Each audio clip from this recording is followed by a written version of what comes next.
أعوذ بالله من الشيطان الرجيم.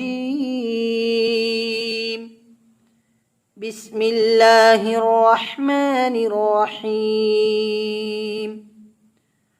ولقد صرفنا في هذا القرآن للناس من كل مثل وكان الإنسان أكثر شيء جدلا. وما منع الناس أن يؤمنوا إذ جاءهم الهدى ويستغفروا ربهم إلا أن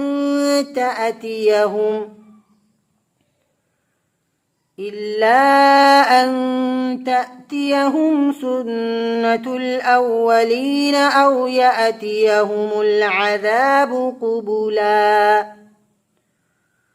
وما نرسل المرسلين إلا مبشرين ومنذرين.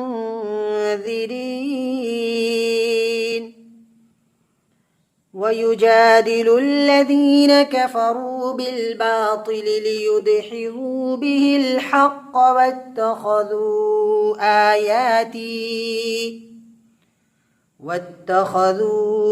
آياتي وما أنذروا هزوا.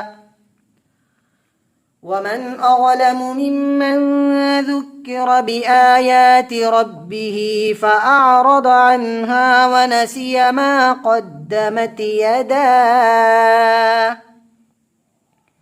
إنا جعلنا على قلوبهم أكنة أن يفقهوه وفي آذانهم وقرا وإن تدعهم إلى الهدى فلن يهتدوا إذن أبدا. وربك الغفور ذو الرحمة لو يؤاخذهم بما كسبوا لعجل لهم العذاب بل لهم موعد لن يجدوا من دونه موئلا. وتلك القرى أهلكناهم لما ظلموا وجعلنا لمهلكهم موعدا. صدق الله العظيم.